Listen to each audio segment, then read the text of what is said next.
Why is the remittance to Mom only $670? Only $670? My husband yells. I had reached my limit. Take a good look at the contents of your mother's account on that paper, I said bluntly. My name is Penelope, and I'm 42 years old. I work part-time at a supermarket. I have 2 sons, Ethan in 8th grade and Leo in 6th grade. My husband is Asher, and he's 43 years old.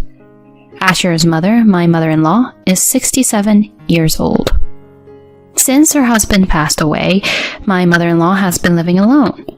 Even though she's eligible for a pension, the amount is still low in these difficult times. When my father-in-law died, we discussed it. I owe him for raising me. In the future, he'll probably become weaker too. If I think of it as a caregiving expense, I've decided to send a monthly allowance of $335. They said the house loan is also paid off. Recently, my late father-in-law left behind an inheritance of $200,000. The inheritance left by my father-in-law. In accordance with my father-in-law's will, my husband, who is an only child, agreed to have my mother-in-law receive the entire amount. I had a feeling that maybe we could get by with that. Living with no income and watching money deplete is scary. So my mother-in-law said this, and, well, I can understand her point to some extent. Therefore, I started giving her an allowance, albeit symbolically.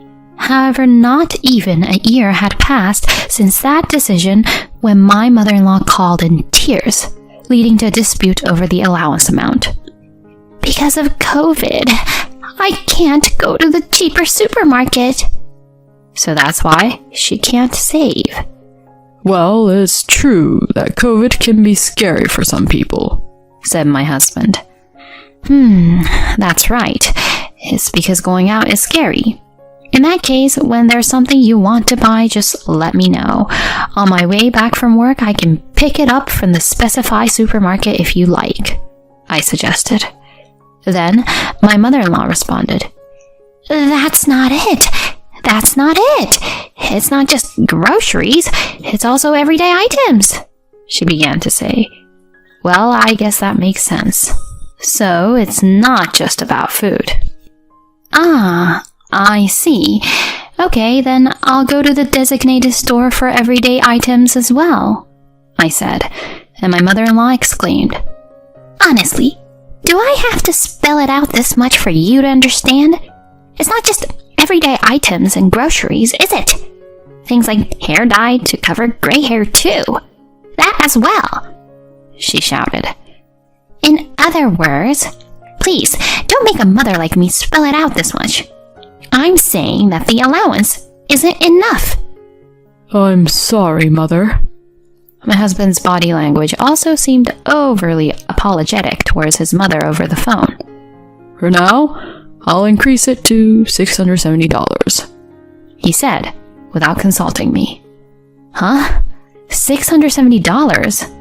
It's quite a significant amount. I couldn't hide my surprise at the decision made without my consent. Speaking of $670, it's almost like taking all of my part-time job earnings. Plus, our older child will be taking entrance exams soon, and we can't skip on sending them to cram school. I asked the store manager to increase my part-time hours, but in doing so, it became challenging to manage the household. Mom, you're never home at night, my younger child complained. I'm sorry, sweetheart. Mom is working hard to earn money for us. I lowered my head and said, I made a really cool piggy bank today and got praised for it. But I can't even talk about that now. He banged on the table.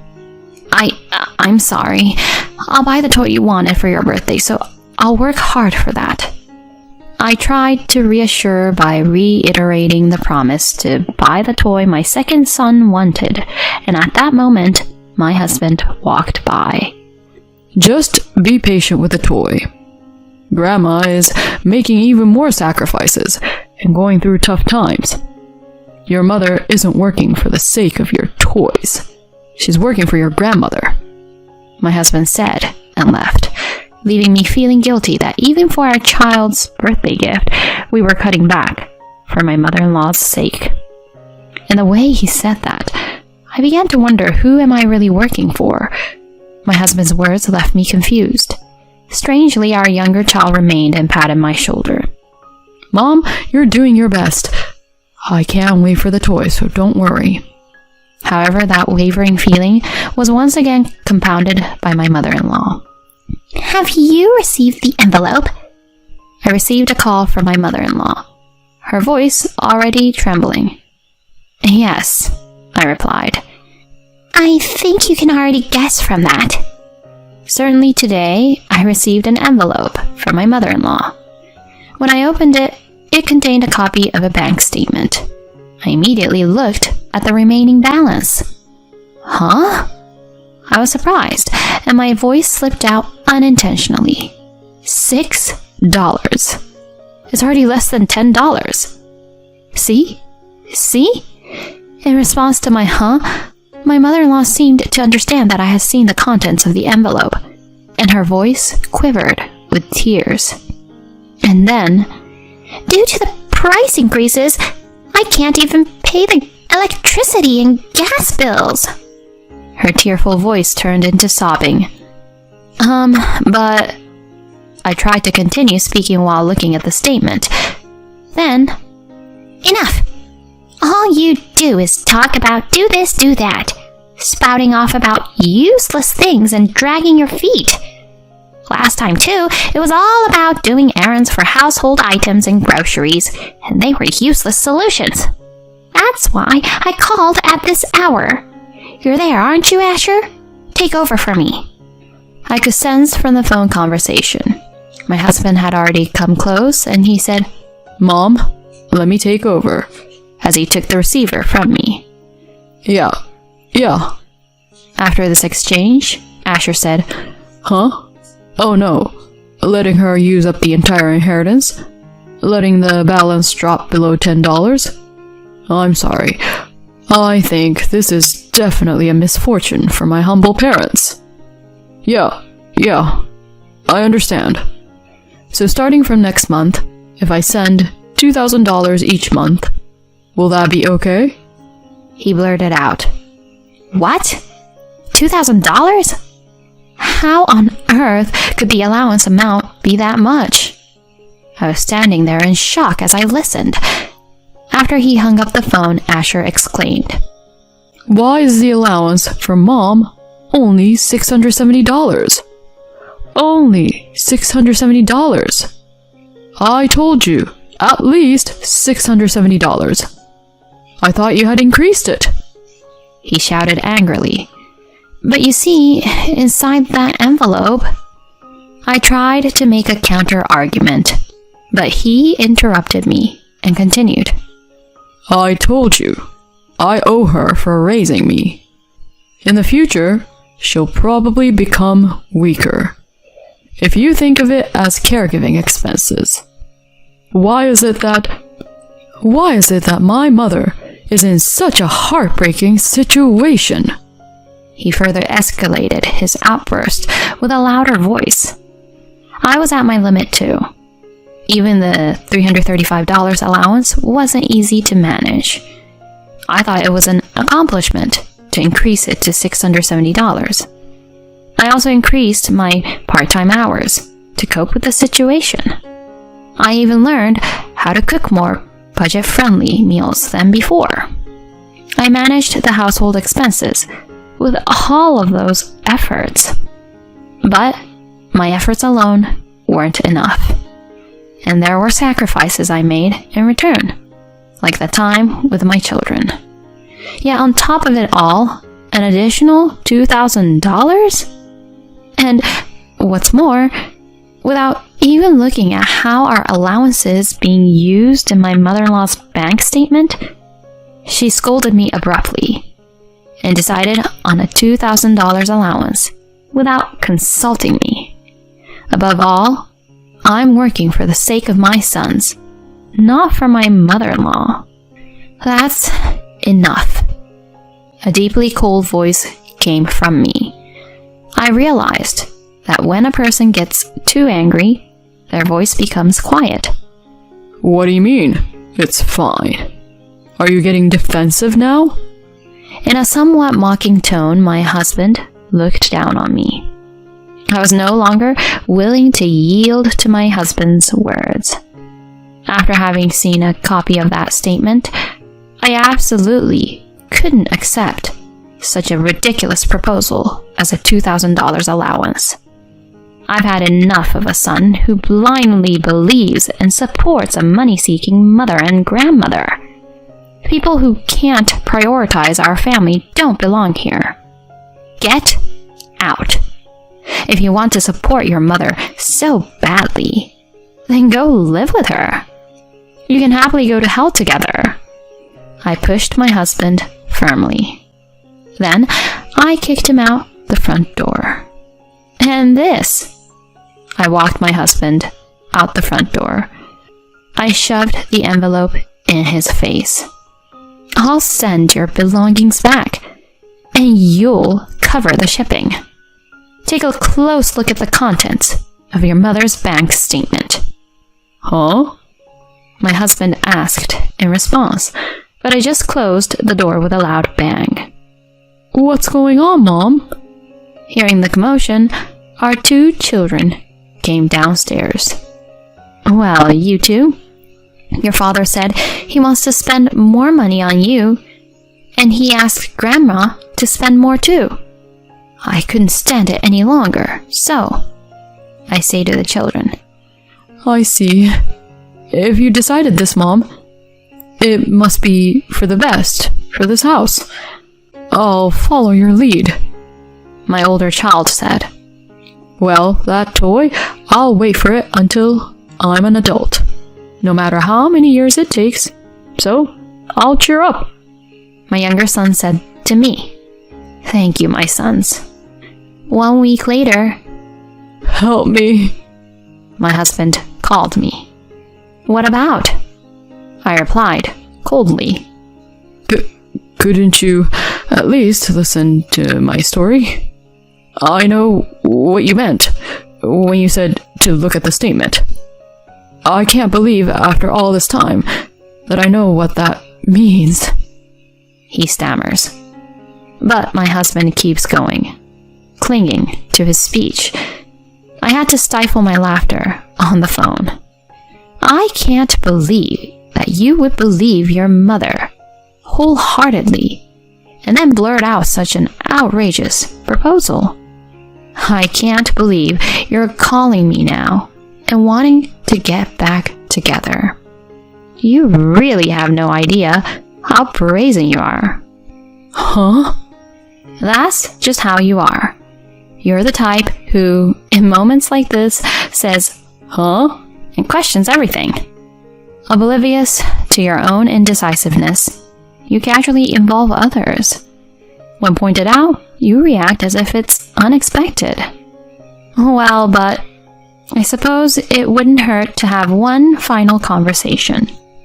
I want to deliver those last words in person. It's important for the children, and closure matters. I have agreed to meet with my husband in this house. Oh, and make sure to bring all of your mother's credit card statements. Okay? I added that. My husband and mother-in-law came. Their lives were in disarray. I'm sure I thought this was going to be an absolute bust. If you'd just calmed down and looked at the statement, you'd have figured it out. You insulted me outright and ended up believing your mother, didn't you? I respond nonchalantly. So, can you show me the statement? My husband put the statement out on the table with trembling hands, and while looking down at it, what have you learned? I asked. And then, my mom. She used the money I sent her. Electricity, gas, food. It wasn't just for living expenses, he said in a voice barely louder than a mosquito's buzz. It wasn't just for living expenses, was it? Actually, the other purpose was the main one, right? Please, say it with your own mouth. She was a member of an escort club. I'll actually get my husband to say it. His withered confession, accompanied by my mother-in-law's trembling lips. I was absolutely delighted, and I couldn't help but laugh. That's right. Your mother, whom you believed more than me, was a woman who spent money on male escorts, while lying about not being able to pay the increased electricity and gas bills, and came begging to her own son. The statement showed the name of an escort club, Romeo, followed by high-end restaurants and bars. She was spending over $40,000 a month. After a good laugh, I took a sip of cold water to cool down my head, and then continued speaking. Even when you're nearly 70 years old, how could you pick a young, handsome guy at an escort club and take him around to all the high-end restaurants? I don't know how she got that way. And how did she end up begging for money at her own son's house? I'm really curious if she ended up addicted or something like that. I scratched at the wound and pried. My mother-in-law unexpectedly spoke. He told me he feels love for the princess who gives him an allowance. He even gives me presents. This made me blow out the water I had been drinking for the purpose of cooling my head. I ended up giggling and laughing. The water had gone to waste. Referring to a 67-year-old as a princess is quite something, isn't it? Well, by uttering words, some people fall for it, like my mother-in-law, becoming like a man's personal ATM, so they'll keep saying those words, won't they? However, I took another sip of water. If you're giving an escort guy an allowance, you must be withdrawing a considerable amount, right? It wasn't my mother-in-law who visibly shuddered. Huh? The voice that uttered this was indeed my husband's. I placed a piece of paper on the table. It was fun meeting you today. I love you.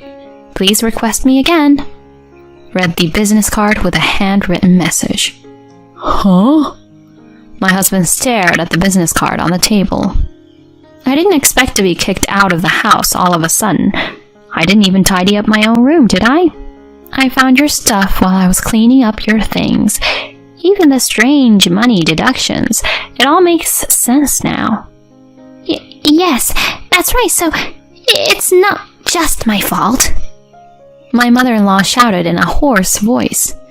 There was a glass of lemonade in front of her, but she hadn't touched it at all. It might be expected since she had been continuously blamed. However, as the target of blame shifted, she attempted an unexpected turnaround. What? My husband's voice trembles as he reacts to this blow.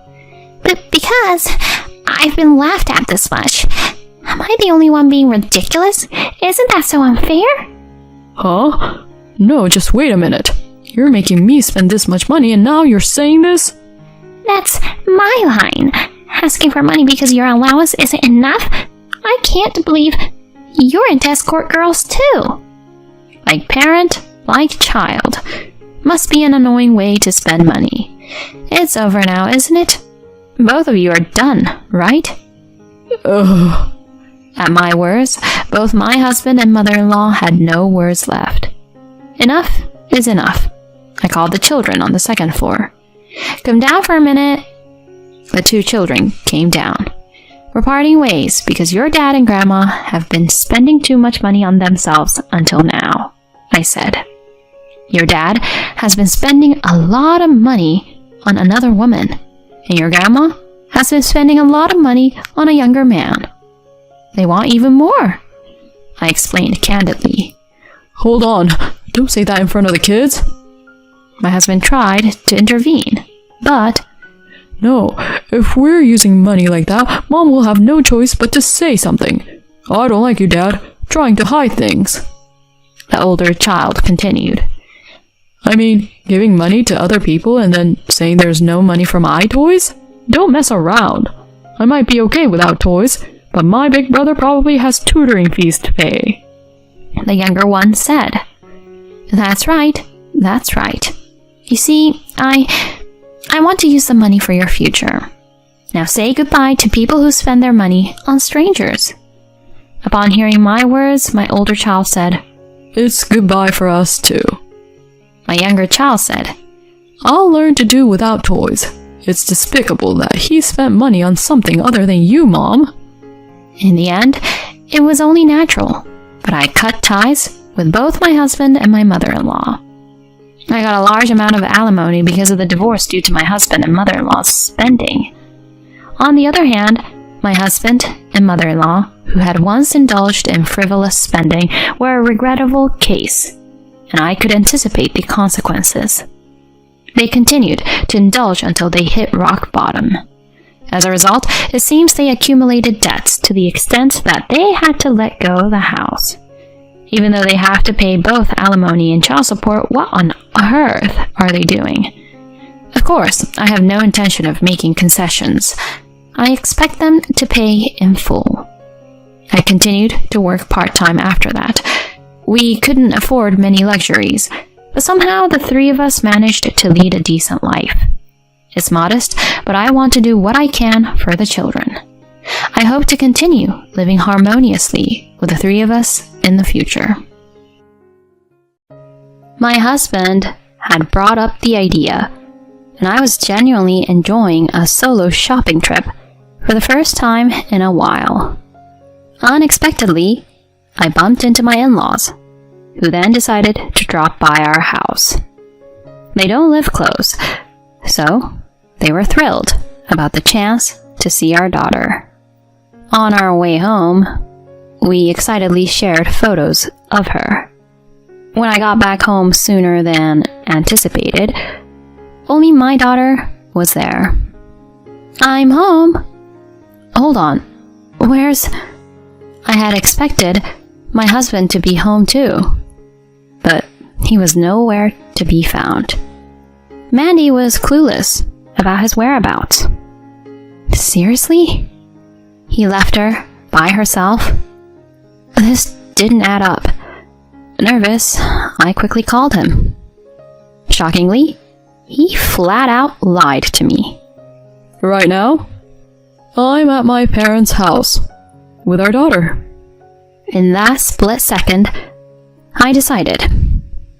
I was about to show my dishonest husband what trouble really looked like. My name's Rachel, 34 years old. In college, I majored in architecture, and now I'm employed at an architecture firm. Having a top-tier architect license means I earn a bit more than many others. This has led to a consistent increase in my annual income, likely surpassing many people around the same age. While I truly adore my profession, there's another motivator: my beloved family. At the moment, I live with my husband, Scott, and our daughter, Mandy. I met Scott 7 years ago, became pregnant shortly after our wedding 5 years ago, and welcomed our daughter the next year.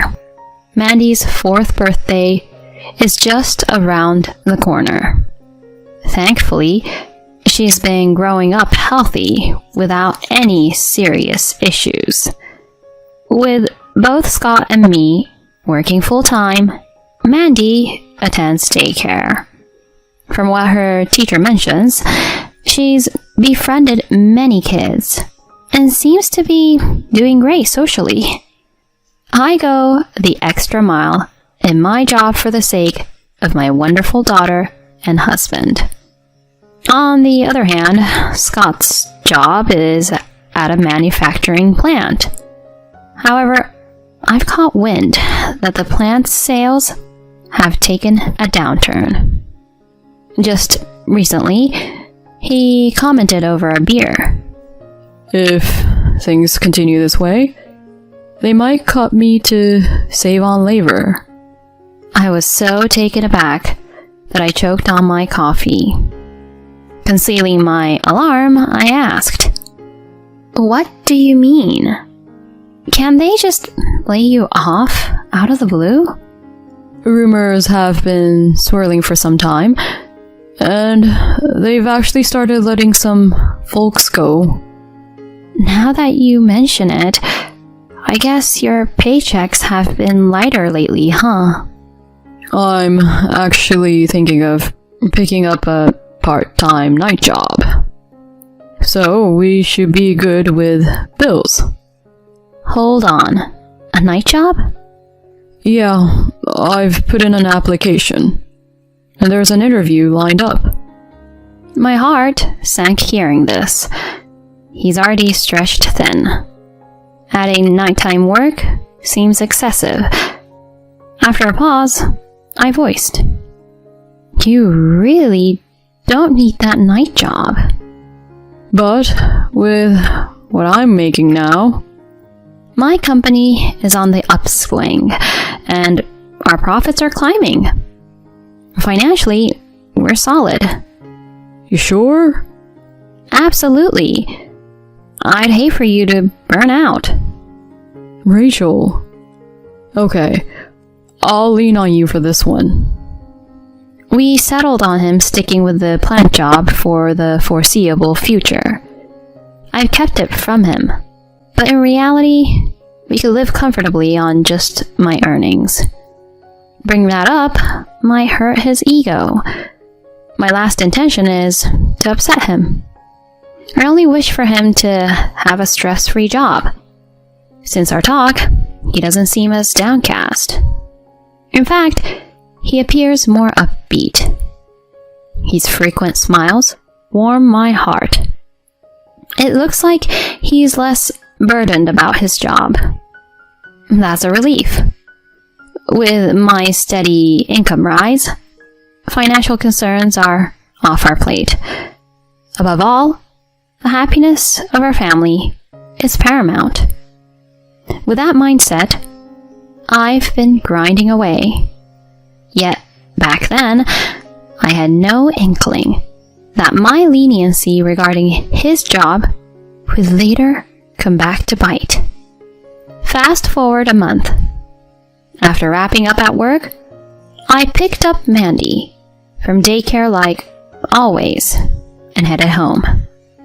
Usually, Scott will be back by the time I start dinner. But he was notably late that day. Over dinner, Mandy wandered aloud. "Mom, why is Dad taking so long?" "I don't know," I answered, glancing at my phone. No texts from him. Post-dinner, I tried to call him, but all I got was the endless tone of an unanswered call. This was a first for us, so I couldn't help but fear the worst. He didn't have an accident, did he? But if something like that happened, surely someone would have reached out. Everything has to be all right. After tucking my daughter in, I chose to wait up for him. Around 11 p.m., I finally heard the front door. Racing to greet him, he looked taken aback. "You're still up?" His nonchalance irked me, prompting me to voice my frustration. "What do you mean, still up? Do you realize how late it is? You ignored all my texts. Do you have any idea how worried I was?" "Oh, my bad. I got roped into some unexpected overtime and didn't check my phone." Overtime? Would a quick text have been too much to ask? Just to let me know you'd be late? That's why I'm saying sorry. I promise I'll be more considerate next time. Alright? Seriously? After all my worrying? I'm going to bed. I sighed, turned, and made my way to the bedroom. Instead of a genuine apology, all I heard was a heavy sigh behind me. Come morning, though I tried to keep things normal for Mandy, he was visibly grouchy. "Daddy? You got in late last night. You okay?" She attempted to chat him up a few times, but he ignored her. "Daddy, are you listening? Hey, Daddy! Mom and I were really worried about you. Can you not hear my voice anymore?" Watching her verge on tears from his cold shoulder, I had to bite back my anger and comforted her. "Oh, sweetie, I'm sorry. Daddy had a late work night and he's just exhausted." "Was he at work?" "Yes. He was working hard for both of us.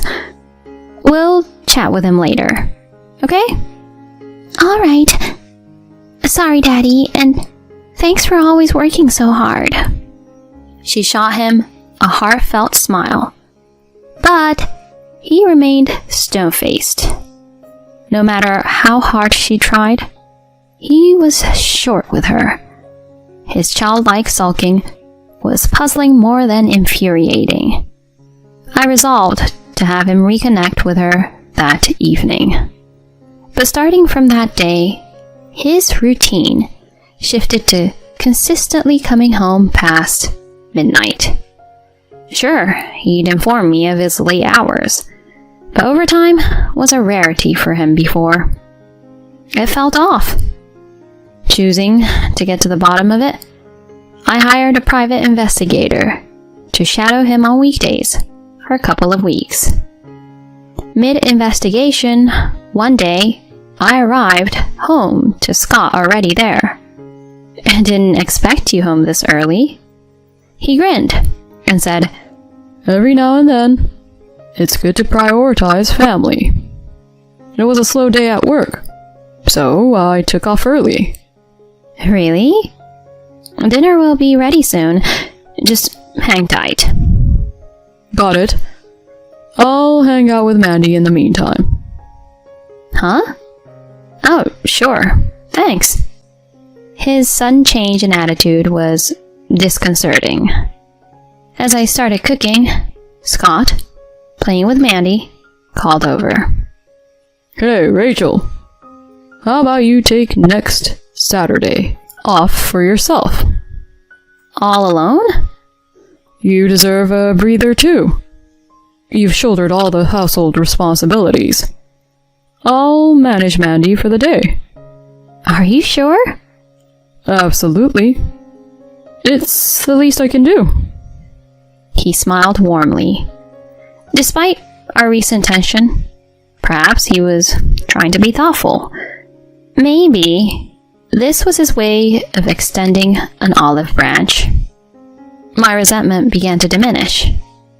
Though it might seem minor, this gesture touched me. So I accepted his offer and planned a solo shopping day.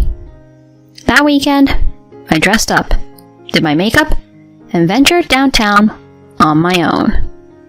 I started off early, explored a few art galleries I'd had on my list, treated myself to a fancier than usual lunch, and wrapped up my afternoon browsing through a high-end department store sporting my favorite labels. It was only 3 p.m., and even though Scott told me to enjoy my day and not rush back until evening, I'd already hit all the stores on my list and bagged my buys.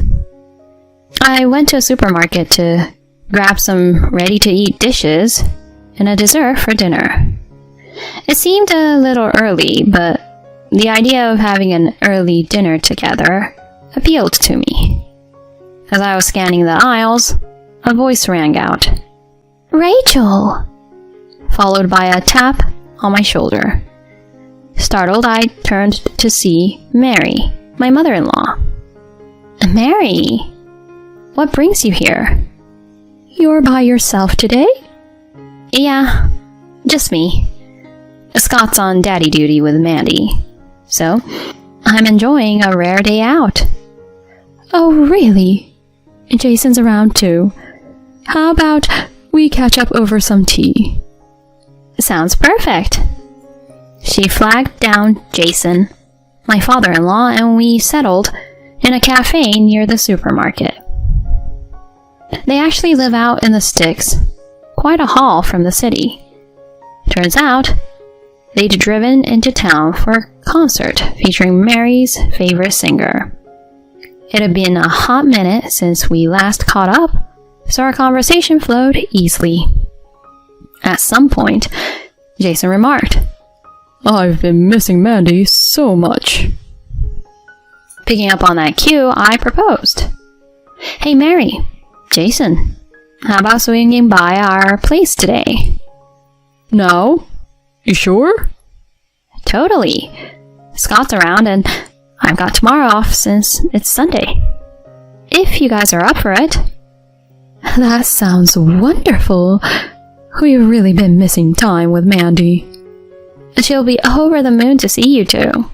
Please, do come over. We then prepped to head out a tad early, and they even pitched in, picking up a bunch of dishes and desserts. On the train ride home, we gushed over recent snaps of Mandy, and soon enough, we were back. But something was off. Only Mandy was home. I'm home. Hold on. Where's... I had expected Scott to be home too, but he was nowhere to be found. Mandy was clueless about his whereabouts. Seriously? He left her by herself? This didn't add up. What's he up to? Mary whispered, a touch of worry in her voice. I didn't waste a second and called Scott. When he answered with a breezy, hello, I switched to speaker mode so Mary and Jason could listen in. Trying to keep my composure, I asked, where are you right now? Now, I'm at my folks' house with Mandy. Your folks? Yup. Thought you were gonna be out late, so I figured I'd let them hang with Mandy. It's been a while. I shot a glance toward Mary and Jason, who were clearly thrown off. I mean, anyone would get that this story didn't add up. Right then, it hit me. Scott was betraying me, our family, and he was going to pay for it.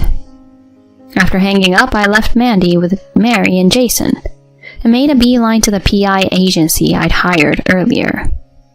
I laid out the whole story and they handed over their findings. Just as I'd feared, Scott was seeing someone else. All his working late stories, all made up. Even worse, he'd lost his job and was blowing through his severance on daytime rendezvous. No doubt he's with her right this moment. As soon as his affair was confirmed, all my love for him evaporated. It wasn't long before I was dead set on a divorce. This was all so out of the blue. I'd sensed something was off. But cheating? And to think he left our little girl all alone at home for this fling? Unthinkable. Once I got home, I told everything to Mary and Jason. Both my in-laws and I were taken aback, and yeah, we were mad. Hours went by as we sat there, waiting for Scott to waltz through the door, with my in-laws right there with me for support. I rang up my sister, who lives just around the corner, to come get Mandy and watch her for the night. Then, a little after 7 p.m., in walked Scott. I'm back. He strolled into the living room like it was any other day, but the three of us stared him down hard. What the? He went from casual to ghost white in a split second. Caught red-handed, he scrambled for an explanation. Look, Rachel, this isn't what it looks like. I was just shopping. Shopping? Didn't you say you were with your folks? Funny thing, I bumped into them at the supermarket and rode home with them. Well, actually... And let's not forget how you left Mandy, our little girl, all alone. Also, you could sneak around with your mistress? My voice rising, I threw down the photos I'd gotten from the PI. He went mute, face drained of all color. With a stern voice, I snapped. Using your own parents as your alibi? Abandoning Mandy to be with her? You're lower than low. Please, I swear it won't happen again. Just give me another chance. Another chance? Buddy, you were done the minute you pulled this stunt. There's no coming back from this. And trust me, you'll pay for what you've done. As I laid into him, my in-laws took charge, grabbing him by the arm and hustling him out. He tried to yell something, but they weren't having it, and carted him off to their place. Later, I lawyered up, filed for divorce, and went after him for alimony. With the proof I had, and my in-laws backing me up, the divorce wrapped up quick. He coughed up alimony, and now pays child support monthly. And with my in-laws keeping tabs, I doubt he'll miss a payment. From what Mary's told me, he's now bouncing between odd jobs and trying to land steady work. Frankly, I hope he's got it tough with them watching his every move. As for me and Mandy, we started fresh. I kept it simple when I told her we'd be on our own from now on, and she got it. She didn't need a lot of words. Even for her age, she's wise beyond her years. It stings, knowing she's had to deal with all this, but I'm just so thankful she's rolled with the punches. Our new normal might come with its own set of challenges, but I'm determined to stay strong with Mandy by my side and never second guess my choice.